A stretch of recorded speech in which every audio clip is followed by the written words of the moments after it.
Hello friends, welcome to a brand new video. Today we are going to be talking about all the books that I have read so far this year.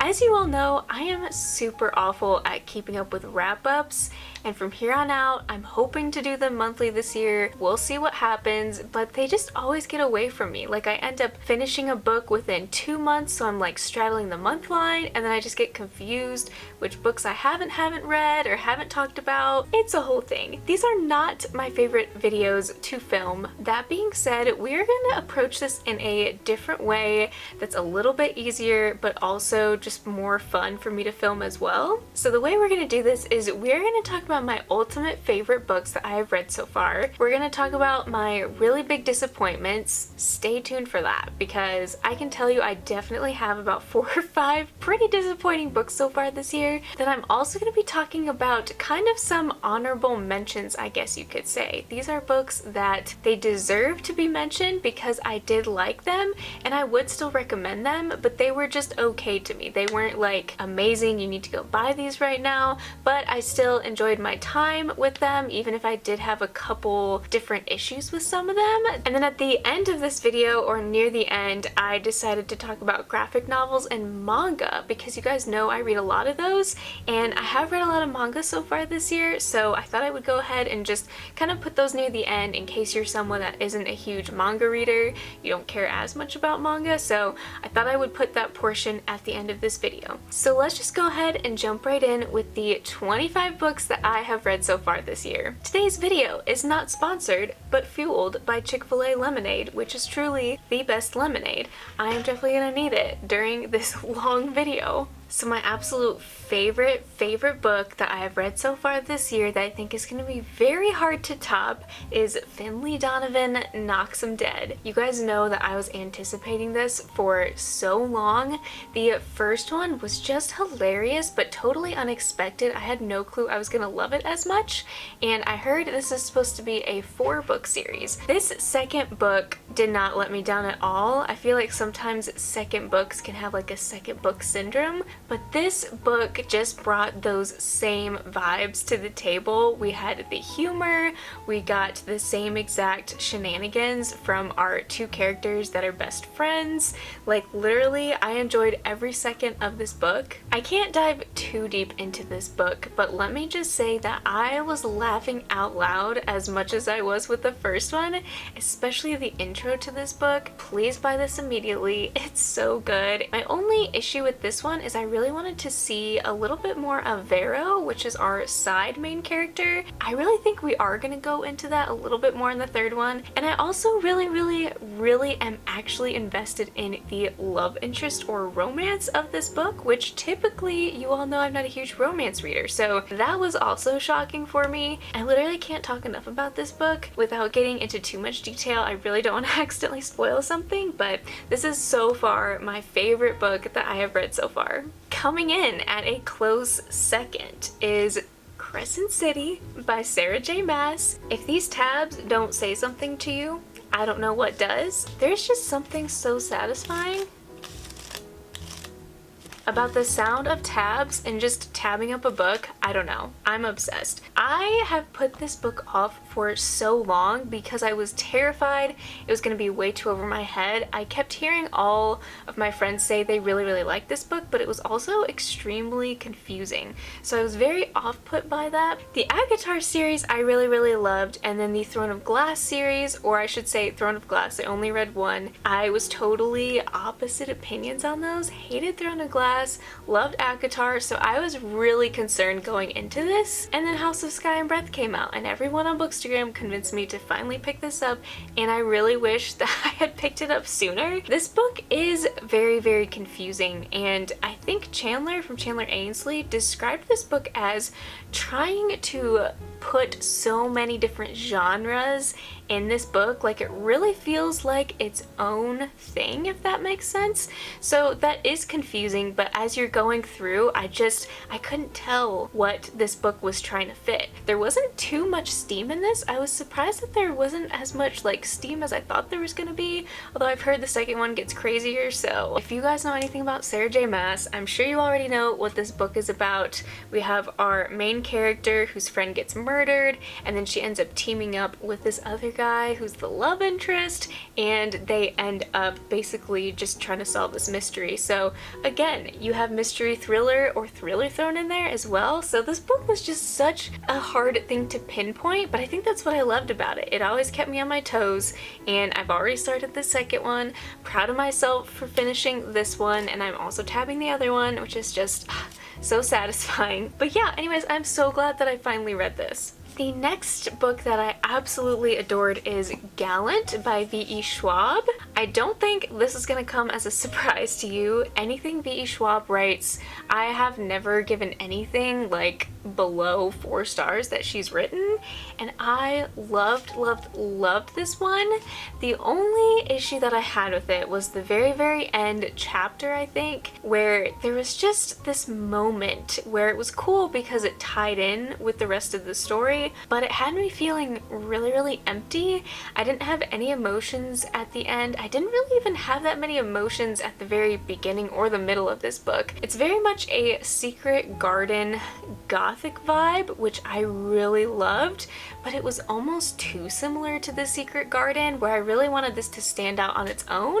And this is hard to describe because while Olivia is, I think, 12 or 13 years old, it feels like there was some themes in here that were adult, but then it read like middle grade, so I feel like the safe bet is to say this is young adult, but I really don't know. So this book is just all its own, and unless you read it for yourself, I think it's kind of hard to describe. But I absolutely loved the audiobook for this one as well, if you get the chance to pick that up. Victoria Schwab said she wanted to stray from making this a female narrator, which I thought was very interesting because she didn't want to actually give Olivia a voice. She wanted Olivia to fully be this mute, disabled person, but I loved that aspect of this book. Highly recommend leaving this book to October if you are gonna read it. It's very easy, it's full of mixed media and illustrations, and there actually was a point in this book.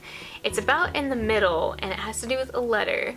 If you know, you know, but I actually did get a little bit teary-eyed during that moment because Olivia is actually an orphan, and so there's a lot to do with grief and death in this as well. I feel like my description of this is not very cohesive, but hopefully you already know enough about this to kind of decide if you want to pick this one up.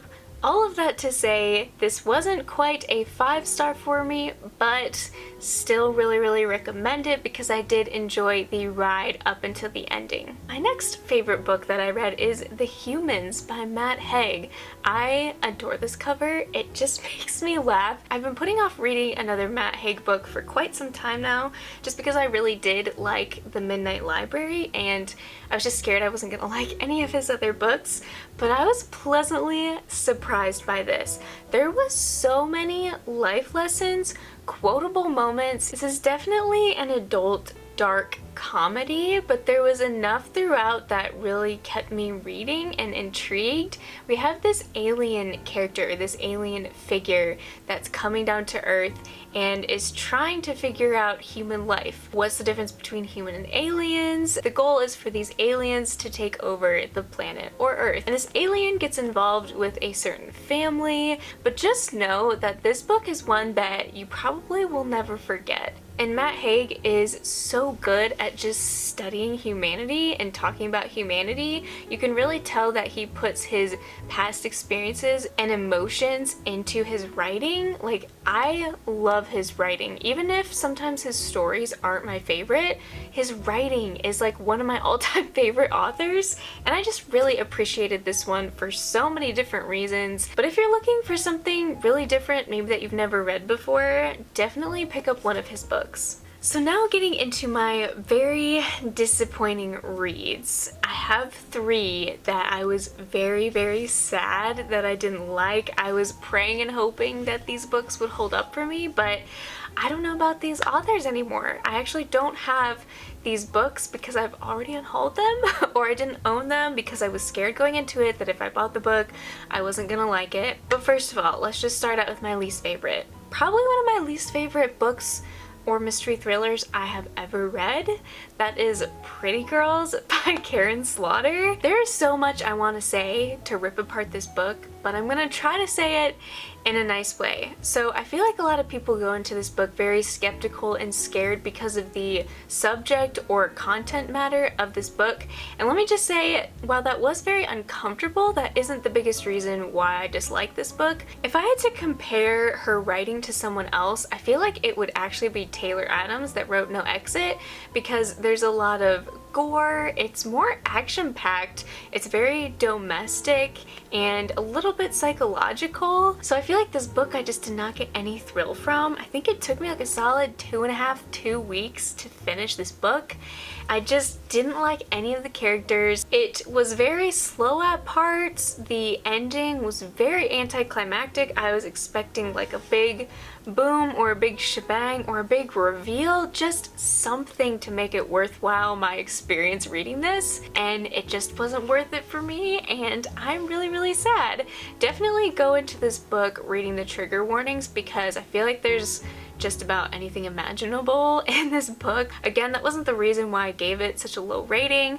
I think I ended up giving it like a 2-star. I don't know, I don't really like to rate books anymore, but if I had to, I feel like it would actually be a 1-star, because I just came away from this book feeling icky. So that's how I felt about this book. I know people are like on complete sides of the spectrum with this one, but unfortunately for me, it just did not work out. Next we have I Know Who You Are by Alice Feeney. You guys know, if you saw my backlist readathon vlog, that this just was not for me.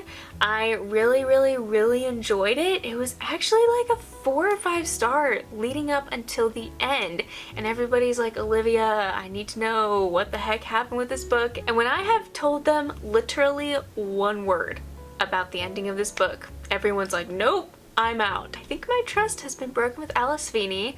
I am just shocked and appalled that, not just because it's Alice Feeney, but that any author would write something like this was just kind of appalling. I was disgusted. I mean, I was already grossed out about the end, but then the epilogue just, I threw the book across the room. I was done with it. So if you don't know anything about this book, we have our main character that's an actress that is convinced that someone is stalking her. And so we kind of go back through the previous timeline, back in the day when she was a young girl. She got taken away from her parents, or I think her father died. Honestly, this whole book was a blur. I just kind of want to blank out and forget it. But her brother actually got left behind with their family, and it was just her that was taken away to this better home. But let me tell you, there's also some trigger warnings in this for animal abuse and other things as well. So the ending was really gross, and that's pretty much all I have to say. Another huge disappointment for me was Where the Drowned Girls Go by Shauna Maguire. I really don't know if this series is for me anymore. Now that we are on book number 6, I just feel like she's already done everything that she can do or wants to do with this story. With this one, I feel like it's just a repeat, like one after another, and I'm just not interested anymore. And I think I kind of had that mindset going into this book, which kept me from enjoying it more than I wanted to. And again, this book was not bad whatsoever, but honestly, I could not tell you a single thing about this book other than our main character, who's this young girl. I think she transfers to another magical school, and that's like legit all I remember. I really do love Shauna Maguire's writing, and this one was nothing short of amazing. We got those same magical kind of middle grade vibes with this one, but unfortunately it just wasn't memorable. Again, not a terrible book, but it was pretty disappointing. So now getting into our honorable mention books, which are basically books that are 3, 3.5, 4 stars. I really did love these books, but they weren't like my all-time favorite that I've read so far this year. So I wanted to go ahead and start out with A History of Wild Places by Shay Earnshaw. Now this book was extremely reminiscent of The Village, which is one of those weird, creepy, classic kind of cult movies that I absolutely love. And if you've seen it, you definitely know what I'm talking about, especially if you've already read this. I'm sure you can see a lot of similarities between these two, but I think that's why I really loved it. I really enjoyed reading about all the characters, all the viewpoints in this book. But essentially we have this man who used to be a police officer, or he is a police officer, and he's looking for this missing girl. He ends up stumbling upon this community of people, and let me just say, things get a little crazy. While this was a slower paced book at times, I feel like I just really fell in love with the characters, which kept me reading. The ending didn't exactly shock me, and I think that's kind of what pulled me out of giving it a 5-star, but I still thought it wrapped up nicely. I was satisfied with the ending. I kind of just wanted a little bit more of a shock, so I feel like this does kind of read more contemporary lit. There isn't as much magical realism or as much intrigue in it as I really wanted there to be. Overall, this was a really solid book, and then I went ahead and read The Wicked Deep by Shay Earnshaw because I did like History of Wild Places so much that I was like, okay, I adored the atmosphere in A History of Wild Places. I feel like the writing and the atmosphere is the reason that I will keep picking up Shay Earnshaw's books, because I just adore her writing. It's very easy and simple to read, but it makes me feel things. It makes me feel like I'm really there with the characters. This book was one that I read for the backlist readathon. I think I read it in about 2 days, and I kind of wish I hadn't done that. I feel like I was just so concerned about racing to the finish line and finishing all my books that I didn't exactly have time to fully enjoy this one for what it was. In this book, we have 3 sisters who back in the day were accused of being witches. So the town drowned them in this lake or body of water, and so in our present day timeline, there's this conspiracy or this myth about the sisters coming back on land and taking over the bodies of 3 other girls, and these other girls will then murder 3 men. So it's kind of this cycle of every summer where there's tourists that come because they've heard about this town, and it's just really creepy, and a lot of people stay there that week because they want to believe that it's true. And let me just say, I didn't really care for the romance in this book. It was extremely insta-lovey, and I know this is like less than 300 pages, which is crazy, but there is another romance storyline that I actually really loved and appreciated. Overall, like I said, I did enjoy this one. I am gonna keep picking up books by her, but I just don't know if she's like my favorite all-time author yet or not. And I also wanted to mention Death on the Nile by Agatha Christie. I enjoy reading Agatha Christie so much. After I pick up her books and read them, I'm like, why don't I read more Agatha Christie? This was just such a fun ride, and though having the dreaded C word when I read this book was not a fun ride, the book was, and so was the movie. I was trying to read the book before the movie came out so I can just kind of compare the two. I didn't like some things that they changed in the movie at all, but this was such a fun ride, and I actually figured out who the culprit was. So that was shocking because usually I don't figure that kind of stuff out. I was afraid I was gonna be like frustrated or sad if I did figure out who the person was, but honestly it was very satisfying. I feel like Agatha Christie is kind of that exception for me because I always want like this crazy ending that you never predict, but when I can predict these, it's just a really fun time. I am really appreciative of Agatha Christie and how her writing can just stand the test of time over so many decades. If you've never read a book by her or are just concerned that you maybe might not understand the writing or something, trust me, it's so easy to fly through in a couple days. I cannot wait to pick up more by her. I also read Who is Maud Dixon by Alexandra Andrews, And while I really enjoyed this mystery thriller, it did not read as a mystery thriller. It was more psychological and it was very slow, but I feel like the ending was pretty worth it, even though I could kind of tell the whole way through like where it was going. So in this book, we have Florence, who all she's ever wanted in life is to be this super great big author, and Maud Dixon is someone that she absolutely loves. She gets the opportunity of a lifetime to actually be Maud Dixon's assistant, and they end up going and traveling across the world to gain inspiration for her next book. But unfortunately, they're in a car accident which leaves Florence to question why all the doctors are calling her Maud Dixon. That was my biggest issue with this book, is the synopsis was already in so much detail. Like, I was just anticipating the car accident to be happening, and it didn't happen until 3/4 of the way through. So it's like I read a little bit of the book where I didn't know what was going to happen, but leading up to it, I knew. So I just feel like it wasn't marketed as well as I wanted it to be.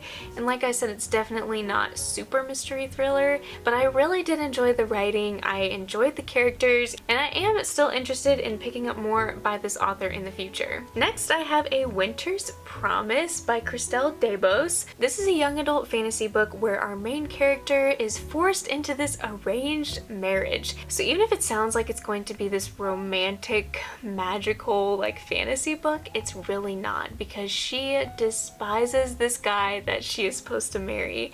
She can also travel through mirrors, and I really just loved and appreciated this magic system for being so extremely unique. Fun fact, this was actually first written in French, so this was translated into English, and I feel like some of the storyline may have gotten a little bit lost in translation because I couldn't always fully grasp the world, if that makes sense. It felt like it was a little bit lacking for me, which made it not quite 5 stars. But what I really loved about this was the insanely quirky, hilarious characters.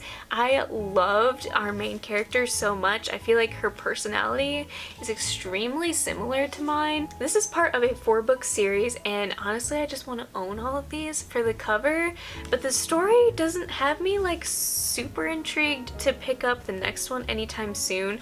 I'm just excited to see where the rest of the series goes and what adventure these characters go on when I do pick up the rest of the series. Next, I have All of Us Villains, which I actually loaned out to my sister to read, so hopefully she likes this one a little bit more than I did.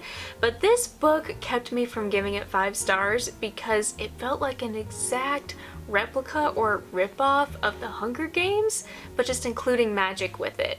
But it was way too close to the Hunger Games, like way too close for comfort, where a couple times I actually rolled my eyes, which is terrible. And I know there's going to be a second and probably a 3rd book to this series. I really did appreciate the magic. I thought it was so cool how we have all of these family members and the characters that are thrown in to this chaotic challenge of killing each other, and they actually function. Their power comes from rings that they wear. We also have 2 brothers that are complete opposite from each other, and I really liked their dynamic. It was very creepy and dark and eerie. So I feel like this book had so much packed into it that I couldn't quite grasp if I liked it or not. I would still give this one a shot. I feel like it was very unique and different, but there was so many points of view as well where it was super hard for me to, 1, focus on which character I was reading about, but 2, I felt like it was hard to be invested in those characters. You just bounce back and forth so much in this book. So I did have a couple favorite characters, but the rest of them I was like, I don't really care about you anymore. But anyways, I would still give this one a shot, especially if you do like the Hunger Games. Now getting into the 2 graphic novels that I've read. The first starting with Tidesong, but this is a middle grade kind of fantasy about water creatures and about this girl who is sent off to her aunt's house to learn about her magic and kind of come into her magic and understand what her abilities are and just kind of learn the history of their family. So a couple adventures happen, some crazy bad things also go on, but our main character Sophie is trying so hard to train well to get into this magic academy, and so we just kind of discover and see her growth as she figures things out and kind of grows into her abilities even more. I loved the side character to this, especially the grumpy old aunt and her cousin Sage, but I loved the sass that Sophie even brought into this book. I thought it was just so entertaining. Even though it is fairly short, I did really enjoy my time with this one. And next I read Grimoire No War, which is extremely creepy and just so amazing for October. Please pick this up, but like wait until spooky season, because as you can see, everything is very monochromatic, it's dark, but I really appreciated this artwork even though it was extremely different from anything I usually pick up. We have this town called Blackwell where all the women and the girls are supposedly witches with crazy powers. One day, Bucky, his little sister, actually ends up disappearing, and so he goes on this journey trying to find his sister, goes through these crazy adventures, meets some really interesting characters, some good and some not so bad, but then we also dealt with a friendship that had been broken apart in the past and how that is mended with these two characters here on the front. There was also a pretty decent plot twist at the end that I didn't see coming, which I could really appreciate, but honestly I wish this had been a little bit longer, because from the beginning to about 3/4 of the way through it was super kind of slow. I feel like the pace was a little bit off for me. Honestly, I would totally recommend this even on like a rainy day where it's dark and gloomy. Gives off those vibes to read this one. And yeah, I think I'll definitely look at more graphic novels by this author in the future. Next, let's go ahead and get into the 7 manga that I've read so far. Starting with Your Name Volume 1, this is actually a not new story to me. I've seen the movie and I know it's only a 3-volume manga series, so I need to read the other 2, but I love this just as much as the movie. Mitsuha, a high school girl from a town deep in the mountains, dreams of an unfamiliar life in Tokyo. Taki, a high school boy from Tokyo, dreams that he is a girl living in the mountains. As the two begin swapping lives, a miraculous story is set in motion. I love this. The humor, as you can imagine, with swapping lives is just hilarious. When they are in each other's body, they like write notes to each other, and it's just a really cute high school kind of romantic story, but the ending had me in absolute tears. Not this volume, but the movie. So that's why I put it off so long actually completing reading this series, because I know I am going to be a pile of tears in the end. This is definitely more slice of life, slow paced, you know, nothing too fantasy or crazy or difficult to understand. So if you're new to manga, this is definitely one I always recommend, and I just looking at these two, I love the cover, I love them, I just, even the soundtrack to the movie, you guys, I listen to it on the regular because I just love it so much. I also read volume 5 of Spy Family, which by the way is my absolute all-time favorite now. They even have a show that is coming out. If you want to watch the anime, you can go on Crunchyroll. But seriously, the humor in this is just getting better and better. The stakes are getting higher. If you don't know anything about this, it's about a spy named Twilight who has to create a family, or a quote-unquote family that looks like one from the outside.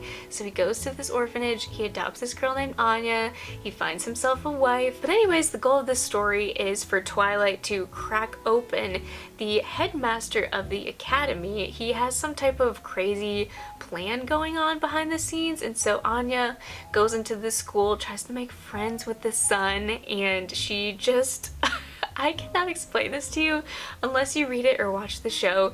You will understand what I mean by this is the most humorous manga ever. I also read number 13 of The Promised Neverland, and I think there's about 20 or so out of these by now, so I am running a little bit behind. I honestly did not expect this series to end up being so long. But if you're wanting to know anything about this series, or a little snippet or kind of get a taste of what this is about, the show is on Netflix and you can watch the first episode. And let me just tell you, these kids look cute and sweet. They're orphans, you feel for them. let me just say, they turn out to be monster food. So if you like a little bit of horror sprinkled into this, there is some crazy times. They are always fighting for their lives, but if you like creepy and you like a little bit of horror but not too much, this one might be for you. Also coming as no surprise, I read volume 8 of Witch Hat Atelier. I need them to hurry up and come out with more volumes faster because I eat this up. I love this series so much. The number one recommendation that I always give people when they ask, like, what manga should I read or what should I read next? I'm like, Witch Hat Atelier. It is just so wholesome. We have our main character Coco, who's the sweetest, cutest little girl who accidentally put a curse on her mother and her mother disappeared. So she's kind of going to this academy or school with other girls to learn about her magic and how she can go save her mother. There's just twists and turns along the way, and the side character development is absolutely phenomenal. I heard they're already going to come out with a show for this one as well, which I am so stoked about, obviously. But just in case you want like something a little bit more middle grade, this would probably be a really good choice. The next 3 volumes are actually brand new to me. I've never read the manga before, so they're all volume 1. The first one is ID Invaded, Break Broken.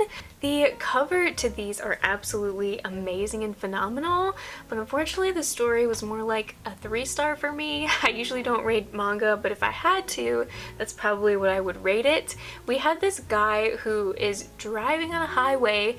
All of a sudden he wakes up and sees a car crash in front of him, and he's going to stop to go save this girl, but realizes his brakes are completely broken. So I was hoping this would be a little bit more of like a mystery thriller as they're trying to uncover who this girl is, but it just took a different turn than I think what I was expecting it to. It didn't interest me enough to want to keep going with this one. I don't know, I was just let down. It's really hard to describe this one unless you've read it. It's just kind of hard to describe manga in general. Maybe if you like mystery thrillers you'd be interested in this one, but I just don't know if it was for me. I also have Tokyo Tarariba Girls, which I love these girls as friends. This friend group was just so much fun to read about. If I had to compare it to something else, it would be like Sex and the City probably, and these are all 30-something women. They're all single, they're all looking for good, decent men in their lives, and I really enjoyed the ride and the humor of this one, but there was a couple pages of just the very end that I was so angry and disappointed about.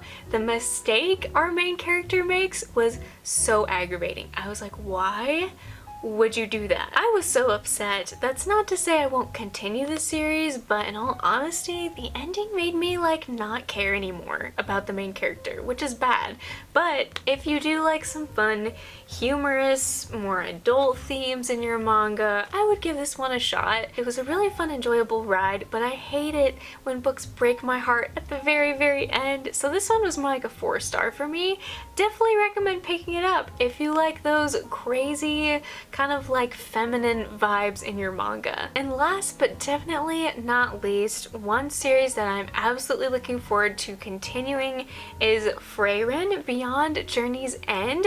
I'm just gonna read the back to you because it makes a little bit more sense that way. Elf mage Freyren and her courageous fellow adventurers have defeated the Demon King and brought peace to the land, but Freyren will long outlive the rest of her former party. How will she become to understand what life means to the people around her? So our main character is an immortal elf, and so she's gone on these missions with these other 3 that are super hilarious. I love them, but in this book it's more of like a commentary on making the most of your life. When I read Elf, I obviously knew it was going to be fantasy of some sort, but I had no clue it was going to be very slow paced, a little bit more contemporary, and near the end we have our priest who's actually about to die, and he wants Freyren to take on this apprentice of this other orphan girl that he found because she's very intrigued with magic and wants to know and grow into being a mage herself. And I cannot wait to see what these 2 girls get up to in the next volumes.